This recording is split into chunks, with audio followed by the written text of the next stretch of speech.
Écoute, je sais que ton objectif, c'est d'avoir une promotion. Et moi, est-ce que tu aimerais ça que je t'aide à atteindre ton objectif?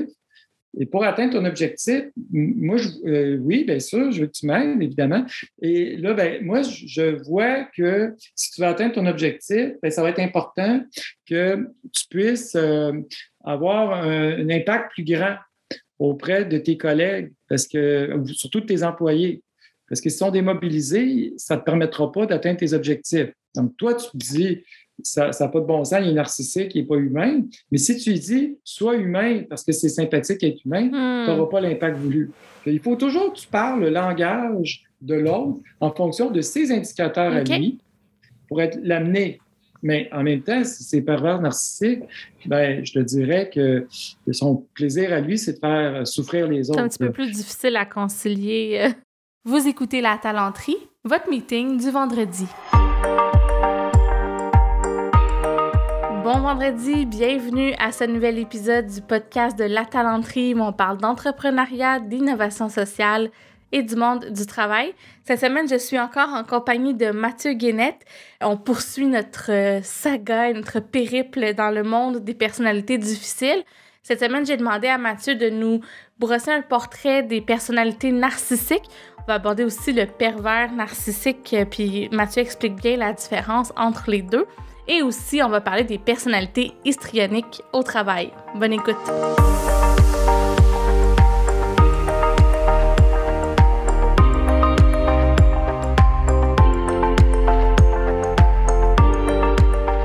Cette semaine, on parle de deux personnalités difficiles ensemble. Mathieu Guénette, tu vas nous expliquer ce que c'est. On va regarder ensemble la personnalité narcissique et la personnalité histrionique. Lequel t'inspire de commencer? Bon, on peut commencer avec le narcissique parce que souvent les questions que je reçois, c'est sur la personnalité narcissique. D'ailleurs, ça m'a amené à faire un épisode qui a été très populaire et ça m'a même surpris à quel point ça a eu un impact. C'est mon épisode 58, Kit de survie anti-narcissique, où je parle du livre Les manipulateurs sont parmi nous. Et en fait, on parle surtout des pervers narcissiques dans cet épisode-là. Mais moi, j'ai été surpris parce qu'aussitôt que je l'ai mis en ligne, j'ai eu des réactions quasiment dans l'heure qui suit avec beaucoup d'intensité. Il y a des gens qui disent hey, je me rends compte, mon conjoint est comme ça. Là, j'ai décidé de le quitter ou j'ai décidé. Oh mon Dieu! T'as brisé des couples avec ton épisode.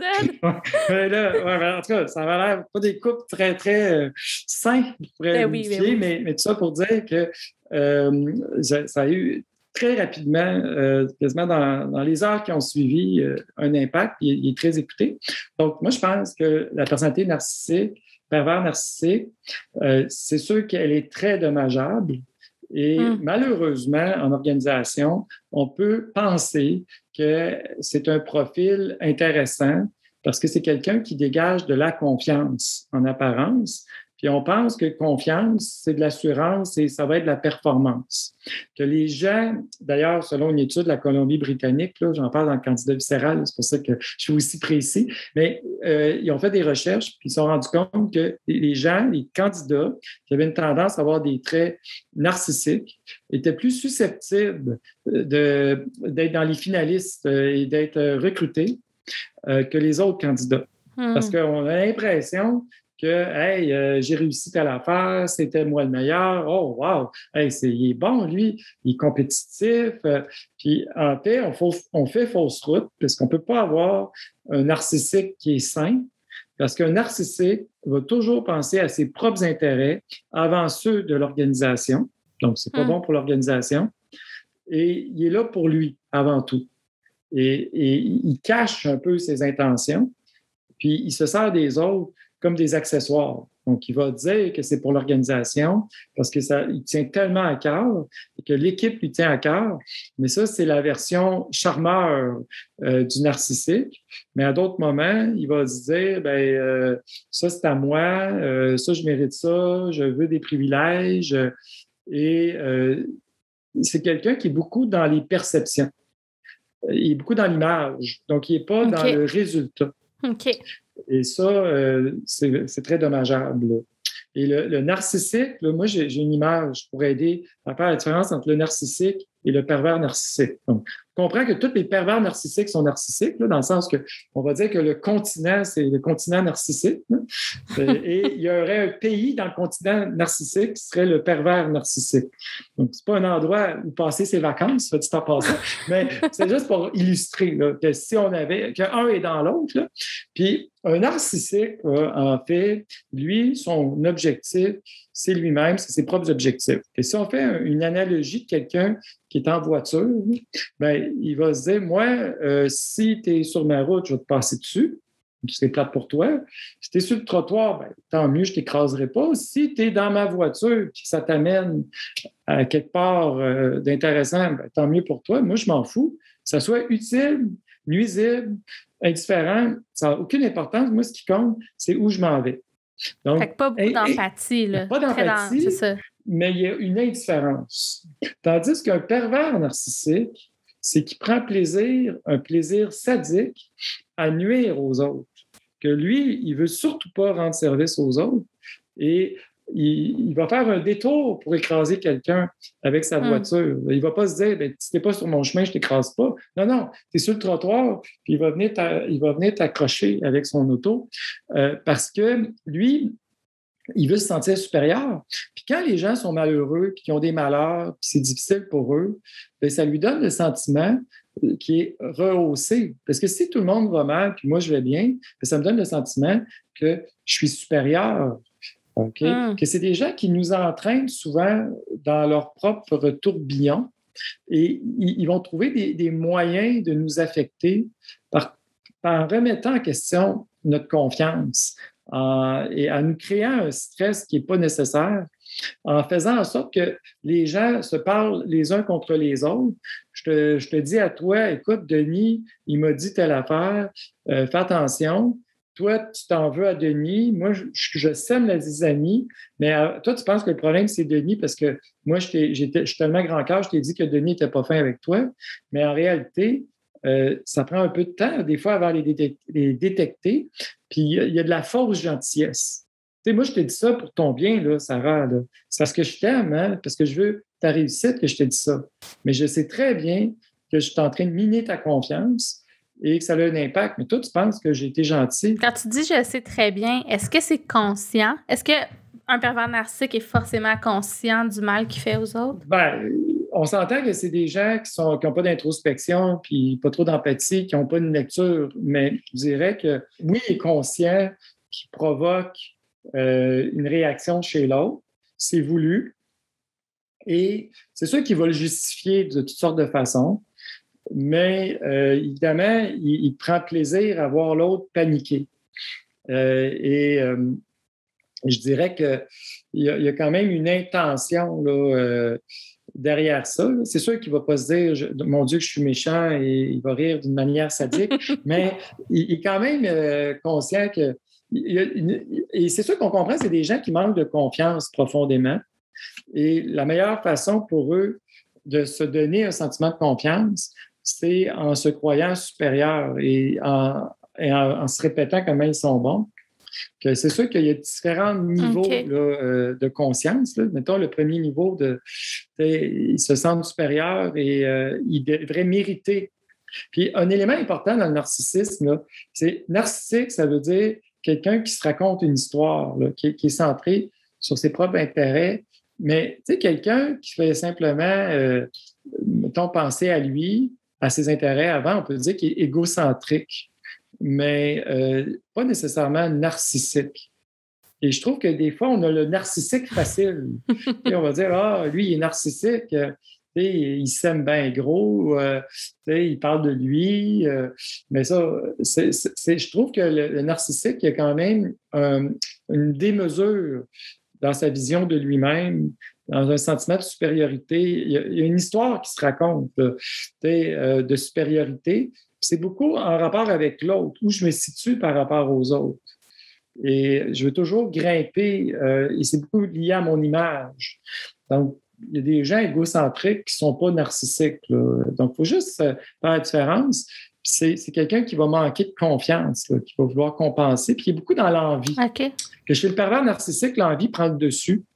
Puis, tu vois un couple qui est heureux, ça t'écœure. Même si c'est pas, tu ne voulais pas être en couple avec eux autres. Là. C'est juste que ça t'écœure parce que le bonheur, toi, c'est une menace. C'est une grande souffrance, finalement, aussi pour ces gens-là, j'imagine. Ouais.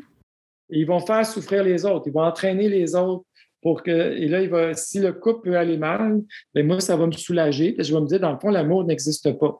Que ça n'existe pas pour moi, mais ça n'existe pas pour les autres parce que la preuve, ce couple-là, qui était censé aller bien, il ne va pas si bien que ça. Mais je vais provoquer peut-être quelque chose, moi, pour amener le doute. C'est pas des amis à avoir. Là.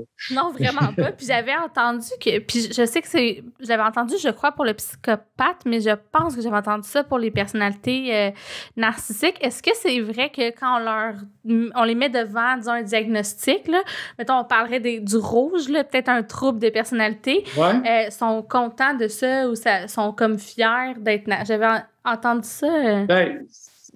Ça peut. C'est sûr que le psychopathe, l'antisocial, oui, parce que, tu sais, dire c'est moi le pire meurtrier des États-Unis, c'est moi qui ai tué le plus de monde, puis là, ils vont revendiquer des meurtres, là. Bon, ça, effectivement.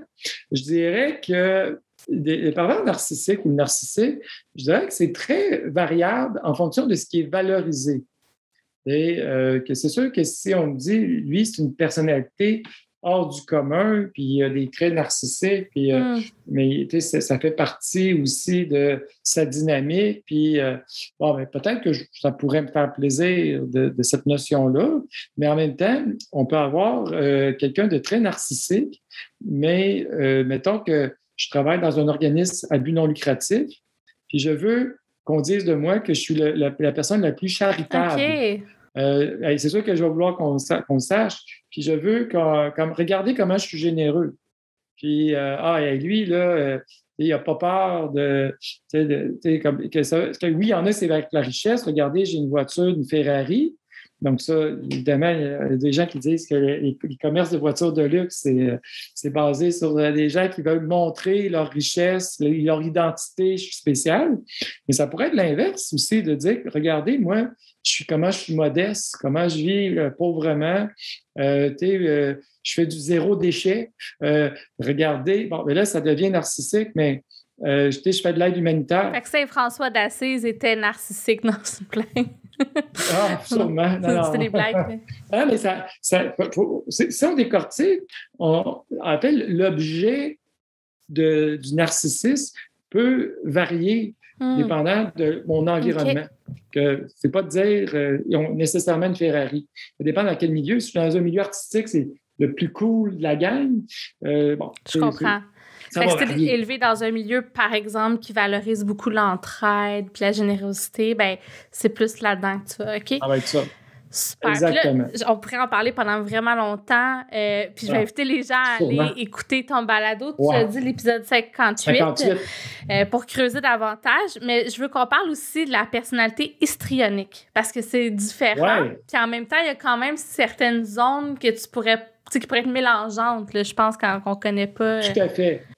Tout à fait. Parce que, mettons, je mets une photo de moi sur Internet en disant « J'ai gagné un trophée ».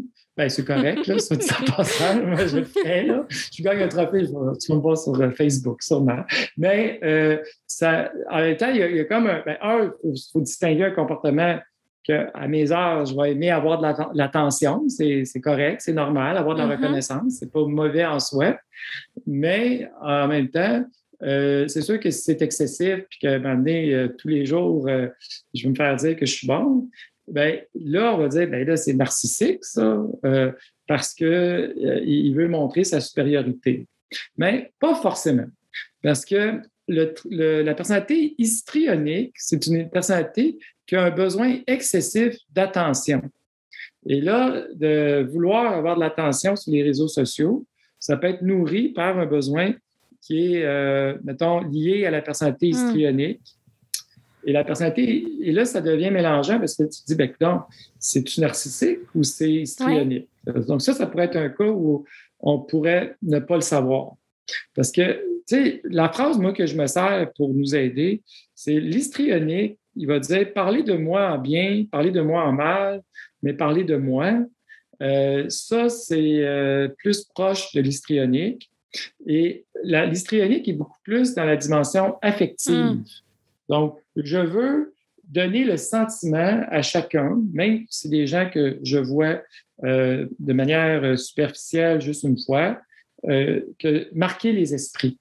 Que je vais donner l'impression à une autre personne comment on est amis, comment je tiens à l'autre, et c'est du charme. Okay. Donc ça peut être de l'attention, parce que le charme, c'est de l'attention. Quand je dis du charme, ça peut être amoureux, il peut avoir une dimension sexuelle, mais il peut avoir aussi une dimension amicale. Donc, ça peut être élargi. Et je te donne le sentiment, comment on est proche, comment on est intime, mais en même temps, c'est très superficiel. Et là, on est dans l'affectivité. On veut marquer les esprits, avoir l'attention, mais ça peut être aussi de faire une crise au travail devant tout le monde en disant « J'ai jamais vu quelque chose d'aussi horrible ». Que moi, je l'appelle le surnom qu'on pourrait lui donner, là, comme le paranoïaque, c'est le méfiant. Mais je dis, il y a un côté comédien. Il est beaucoup dans un jeu qui est très superficiel. Okay. Et la séduction, c'est marquer l'esprit. Et il aime ça jouer. Jouer au scandale, c'est comme s'il aimerait ça que sa vie soit un film qui est avec une intrigue là, incroyable, que des fois, il va jouer la séduction pour avoir la sympathie. Des fois, il peut aussi jouer une carte de « j'ai jamais vu ça, c'est un scandale », parce que ça met de la couleur, ça met des épices. Ce qu'il n'aime pas, c'est l'ennui. Puis, il va toujours trouver une dynamique pour garder ça vivant. Est-ce qu'il faut qu'il soit au centre de cette Okay. Tout à fait. Bien, il faut qu'il soit au centre, mais il va provoquer des réactions. Mais c'est sûr que quand on ne parle pas de lui puis qu'il est dans un coin, c'est difficile. Il va prendre beaucoup la parole, puis il peut être très charmeur avec ses histoires. Mais c'est le côté affectif. Tandis que du côté narcissique, si tu m'aimes ou tu ne m'aimes pas, c'est pas grave. Ce qui est important, c'est que tu me trouves intelligent, que tu trouves que je suis supérieur, que j'ai du pouvoir. Donc, c'est pas l'affectif, c'est plus le côté rationnel, le côté logique dans les faits. Donc, il y en a un qui est plus froid, qui est plus cérébral, bien qu'il est très émotif, là, narcissique, puis il n'est pas du tout logique, là, mais il se croit. Tu sais, c'est des faits. Je suis supérieur. C'est moi qui ai gagné le plus d'argent. Tu ne m'aimes pas, c'est pas grave. Ce qui est important, c'est ça. Tandis que l'histrionique, c'est beaucoup chercher l'enfant chez l'autre. Tu sais, si on fait une référence à l'analyse transactionnelle, là, épisode 97, là, c'est qu'il va aimer séduire. En réunion, c'est la personne qui va faire des blagues, puis tout le monde va rire. Puis là, ben, OK, c'est le fun, ça crée une ambiance sympathique, mais il ne sait pas où s'arrêter. Le personnel, le professionnel va souvent s'entremêler. Okay. Parce que, hey, en fin de semaine, moi, en tout cas, j'ai eu de la difficulté avec mon barbecue. Puis là, on raconte une histoire. Puis là, il est sympathique, il est accessible. Mais à un moment donné, OK, là, c'est parce qu'on parle de travail. Puis là, ben, et là, ça fait 15 minutes que tu parles de ça. Mais il va te trouver ça, puis il va provoquer ça chez l'autre. Il va dire « Hey, toi, t'aimes le ski? C'est quoi ton... » Puis là, toi, tu es au mode travail, mais là, il t'accroche sur quelque chose qui t'intéresse. Puis là, ben, tu as envie d'embarquer dans le jeu qu'il te propose parce qu'il sait où aller te chercher. Là. J'ai envie de te demander, on dirait quand tu parles de l'histrionique, à part le fait qu'il semble un peu intense puis que ça peut être peut-être lourd des fois, j'ai l'impression qu'il n'y a pas de conséquences graves. Est-ce que je me trompe? Ben, en fait, oui, il peut y avoir des conséquences graves que, oui, tu te trompes, là, dans le fond. Ouais, c'est bon, vas-y. Ben, en fait, un, c'est que c'est quelqu'un qui n'est jamais dans la profondeur. Ça pourrait être grave. Là. Dans ça, il est toujours en superficie, puis il a de la difficulté à être authentique. Que si je dis « Hey, t'as-tu vu ça, un film de Power of the Dog sur Netflix? » Là, « Ah oui, c'est extraordinaire ce film! Ah oui, c'est fabuleux! » Puis là, mais tu sais, extraordinaire, fabuleux, ça décrit rien. Tu n'as aucune idée de quoi on parle là, si je te dis ça. Mais ils vont utiliser souvent des termes qui sont très intenses, mais qui qualifient peu. Puis là, il dit ça, puis après ça, il y a quelqu'un d'autre qui dit « Ouais, mais moi, je trouve quand même que ça faisait un peu déjà vu, là, cette histoire-là. » Puis là, l'autre qui l'histrionique, qui vient de dire que c'était fabuleux, il va dire « Ouais, c'est vrai, hein, dans le fond. » Là, c'est fabuleux. Il est très influencé par ce qui se passe, puis peut-être qu'en bout de ligne, il n'a même pas vu le film là, en question. Il ne sait même pas de quoi ça parle, mais il va donner l'impression où il a vu la bande-annonce. C'est quelqu'un qui ne peut pas approfondir, c'est pas parce qu'il n'est pas intelligent, c'est qu'il n'est pas capable de rester concentré. C'est quelqu'un qui a un déficit au niveau de son attention, parce que lire un livre, là, il faut que tu sois capable d'être concentré sur ce qui se passe dans l'histoire pendant un certain nombre de temps. Si tu pars, il y a beaucoup dans des jeux de séduction, de relations, mais le fond de l'histoire, qu'est-ce qu'il y en est exactement? Puis, il va être très distrayant aussi, en plus. Puis, il va amener des jeux relationnels. Parce que si je crée une dynamique amicale avec l'autre qui n'est pas du tout professionnelle, je vais peut-être amener les gens un peu à déroger, puis et là, je peux être dérangeant. Et vu que j'ai l'air sympathique, avant qu'on me détecte puis qu'on me dise « Coudonc, c'est dérangeant », ça va prendre un certain temps. Puis il est très peu engagé aussi. Parce que, tu sais, je veux dire, je te dis, t'es ma meilleure amie, Sarah. Puis je trouve que t'es extraordinaire. Toi, ah oui, c'est vrai. Ah, ça me touche. Ah, mais là, après ça, je dis ça à quelqu'un d'autre, puis je te rappelle pas. Parce que une fois que tu as eu l'air à trouver ça le fun, que je te dise ça, moi, j'ai plus de plaisir. Je t'ai conquis.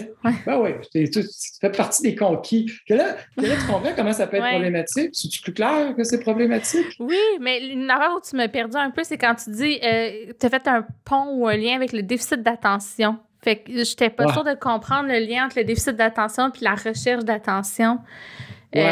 En tout cas, je ne suis pas en train de dire que tous ceux qui ont des déficits d'attention sont des histrioniques, première des choses. Mais ce qu'il faut savoir, c'est que vu que son attention est beaucoup portée sur l'impact qu'il y a sur les autres, son impact immédiat est mesurable, là, j'ai eu 500 likes à ma publication. Ça, pour moi, c'est le fun, mais la profondeur et la signification, c'est pas important. Donc, la quantité plus que la qualité. Bon, mais ce que ça veut dire, le déficit, c'est que quand je suis en train de lire un livre, je suis pas en train de capter l'attention des autres pendant ce temps-là. Et ça me demande d'être concentré. Puis là, je vais dire, pendant que je lis mon livre, après une page, je vais aller voir sur Facebook si j'ai eu d'autres commentaires sur ma publication. Parce que ça m'excite. Ça, c'est un stimulant. Quand j'arrive à la page suivante, là, je repense, mais là, je pourrais peut-être faire une autre publication de moi qui est en train de lire le livre pour dire comment ce livre-là est bon. Mais je ne suis pas dans le contenu. Puis pendant que tu me parles, je suis en train de parler, on pourrait faire un selfie pour montrer que nous avons une conversation passionnante. Mais il n'y a plus de contenu, là, nulle part, parce que le contenu, ça demande quand même un minimum de temps là, pour installer ça. D'accord. Moi, j'ai une image d'un influenceur Instagram. On pourrait. Mais il faut faire attention. C'est là où l'empathie doit embarquer, même si ces gens-là n'ont aucune empathie. Parce que c'est sûr que les personnalités difficiles n'ont pas d'empathie, qu'on pourrait avoir envie de pas avoir d'empathie pour eux. Mais, tu sais, il y a un titre de livre que moi, j'aime beaucoup, c'est « L'insoutenable légèreté de l'être ». Et l'insoutenable légèreté de l'être, c'est Milan Kundera, excellent livre d'ailleurs. Et ça ne parle pas des histrioniques, là, soit dit en passant, mais ça dit que quand tu es superficiel, en fait, c'est que tu as un vide à l'intérieur de toi. Et ce vide-là, il a l'air léger, il y a un vide, mais non, c'est un vide, c'est profond, c'est lourd, un vide. Parce que tu dis, mon Dieu, que c'est triste de ne pas être capable de connecter avec les autres réellement. Et c'est là où tu dis, cette personne-là est tellement superficielle qu'elle en est profonde. C'est un profond vide. Je ne sais pas si tu me suis. Là, oui, existentialiste un peu, là, de dire, mais qu'est-ce que le sens? Que c'est sûr, en apparence, tu dis, il est-tu niaiseux, franchement, il prend des photos de lui tout le temps, il est superficiel, mais si on creuse, on voit quelqu'un qui est incapable d'être face à lui-même, parce qu'il a besoin du regard de l'autre pour exister. Donc, je ne sais pas si tu vois la tension dramatique. C'est ça qui est triste. Et moi, je trouve que des fois, on n'a pas assez d'empathie envers les gens qui peuvent nous apparaître superficielles parce qu'on a envie de rire d'eux autres, mais en réalité, moi, je pense qu'on devrait avoir de l'empathie face à leur drame, leur vide là, humain. Ben écoute, ça m'amène à ma prochaine question pour closer cet épisode. Est-ce que, puis là, on revient aux deux, là, mais quel truc, ou y a-t-il des comportements avec à la fois une personnalité narcissique et à la fois une personnalité histrionique? Je comprends que ça peut varier, mais y a-t-il des comportements qu'on peut adopter ou des red flags ou des façons de s'en sortir ou de faciliter les choses, là? C'est sûr que le narcissique, c'est assez difficile, bien honnêtement, parce qu'on n'a pas un levier très fort, à part dire, écoute, je sais que ton objectif, c'est d'avoir une promotion. Et moi, est-ce que tu aimerais ça que je t'aide à atteindre ton objectif? Et pour atteindre ton objectif, moi, oui, bien sûr, je veux que tu m'aides, évidemment. Et là, moi, je vois que si tu veux atteindre ton objectif, ça va être important que tu puisses avoir un impact plus grand auprès de tes collègues, surtout de tes employés. Parce que s'ils sont démobilisés, ça ne te permettra pas d'atteindre tes objectifs. Donc, toi, tu te dis, ça n'a pas de bon sens, il est narcissique, il n'est pas humain. Mais si tu lui dis, sois humain parce que c'est sympathique d'être humain, tu n'auras pas l'impact voulu. Il faut toujours que tu parles le langage de l'autre en fonction de ses indicateurs à lui pour l'amener.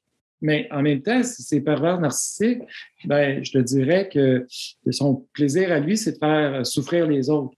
Évidemment, c'est un petit peu plus difficile à concilier. La stratégie est plus difficile. Mais si narcissique, pas pervers, là, peut-être qu'on va s'en tirer un peu comme ça, mais il n'y aura pas de sincérité. Ouais. Les histrioniques, vu qu'il y a un grand besoin d'attention, on peut se servir de ça pour capter le contact, de dire, écoute, moi, là, ce que j'aime de toi, c'est quand tu es silencieux puis que tu écoutes les autres. C'est un peu insultant, c'est pas dire ça. Non, mais là, c'est caricature, je vais vite. Mais tu dis, mais dans la dernière réunion, là, j'ai trouvé ça intéressant que ton observation, quand tu as dit telle chose, que là, on va faire du renforcement. Et là, dans le fond, pour être intéressant puis avoir de l'attention, c'est quand tu as un comportement X ou Y. Donc, quand tu as de l'écoute, quand tu poses des questions, je trouve que tu poses des bonnes questions, puis tu laisses les autres l'occasion de grandir. Et là, lui, ce qu'il capte, c'est OK, ça, c'est le comportement. Un peu comme un enfant, quand il est tannant et fait ses blagues, on lui donne moins d'attention. On coupe court, on revient au sujet. On résiste, même s'il nous parle du sujet qu'on aime le plus, on se dit, écoute, je ne donnerai pas trop d'attention. Puis, il va falloir aussi le gérer des fois dans les échanges parce que son attention va diverger. Des fois, on dit, écoute, on va avoir un ordre du jour ensemble, puis à chaque fois que tu vas déroger ou que moi je déroge, on va se mettre sur le même pied d'égalité, adulte à adulte. Mais moi, je pense que ça va être important qu'on se donne un signal. Puis comme ça, on va se ramener. C'est comme un peu l'encadrer pour être capable d'avoir une conversation soutenue, là, parce que lui, il va partir dans toutes les directions. OK, très intéressant. Puis j'ai envie de dire, mais tu as un peu répondu à la question, mais c'est comment on ne tombe pas dans la manipulation. Mais là, tu as parlé d'être d'égal à égal, tu sais, dans une posture d'adulte à adulte. Si on a l'intention du bien-être réel de l'autre, là, puis on a une empathie, la différence entre la manipulation et l'influence, c'est que la manipulation, il y a quelque chose de malveillant. Si je te dis, je vais te vendre un produit dont tu n'as pas besoin, qui coûte très cher, je pense plus à mon intérêt qu'à ton intérêt. Donc, ça, c'est manipuler. Puis si j'ai un agenda caché, que si tu savais ce que j'avais en tête, puis de quoi je veux te convaincre, tu n'agirais pas de la même façon. Mais si je te dis, écoute, Sarah, moi, là, j'ai un sujet que j'aimerais te parler, puis j'aimerais ça que ça ait de l'impact sur toi, parce que je pense que ça pourrait t'aider. C'est vraiment un outil extraordinaire. Que je vais t'en parler. Alors là, je n'ai pas d'agenda caché, c'est pour ton bien-être, puis je te dis ouvertement que je veux t'influencer. C'est ça, on ne va pas se dire que c'est de la manipulation. Non. Mais c'est sûr que si je dis à une personnalité qui a des traits histrioniques, je dis, écoute, moi, je pense que... Puis là, on peut s'inclure. On peut dire, des fois, on a tendance, parce qu'on a une conversation, des fois, qui est passionnante, ce qui est vrai, c'est pas faux, mais on utilise une stratégie. Mais moi, je pense que pour être capable d'avancer sur ce projet-là, ça va être important qu'on soit discipliné dans cette rencontre-là. Es-tu d'accord? Puis là, j'aimerais ça qu'on utilise une méthode pour rester concentré sur le sujet.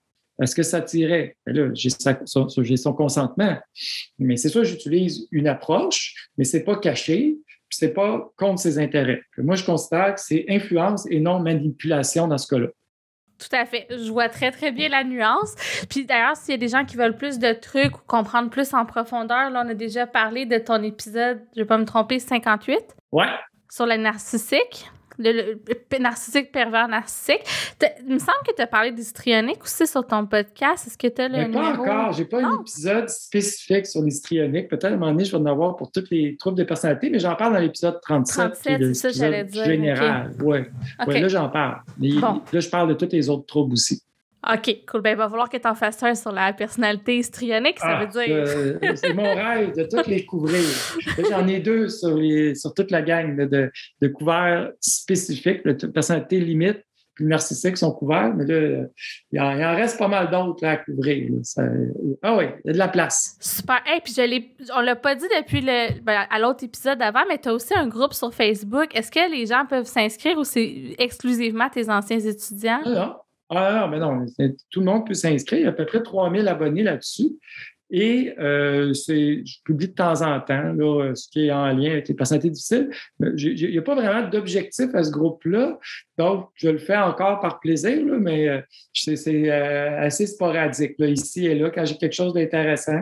Puis je sais que le groupe risque d'aimer, je le mets là-dessus.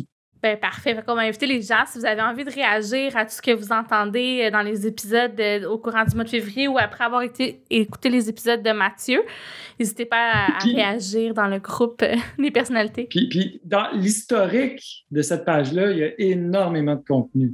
Que oui. Si on regarde... Mais ça fait combien d'années que tu as ce groupe? Moi, j'ai suivi ton cours il y a plus de 10 ans. C'est 2014. Puis à un moment donné, je fais au moins une fois par semaine, si c'était pas plus. Là, maintenant, c'est occasionnel, là, j'en mets des fois, mais quand j'ai un bon outil, là, ou quelque chose que je pense qui est vraiment intéressant. Mais sinon, si on recule, là, il y a toutes sortes d'affaires là-dedans. Là, j'ai expérimenté. C'est comme ça que j'ai commencé à faire du développement de contenu puis à prendre plaisir. J'ai fait des expériences avec cette page-là, là, de toutes sortes. C'est assez varié. Tout à fait. Fait que les gens en ont pour des heures à l'explorer. Puis il y a toujours la petite recherche avec la loupe, là, s'il y a un des troubles en particulier qui vous intéresse. Ah, c'est vrai. Ouais. Fait que parfait. Ben écoute, on va conclure là-dessus pour cet épisode-ci. Puis on se retrouve la semaine prochaine, Mathieu. D'accord. Bye bye.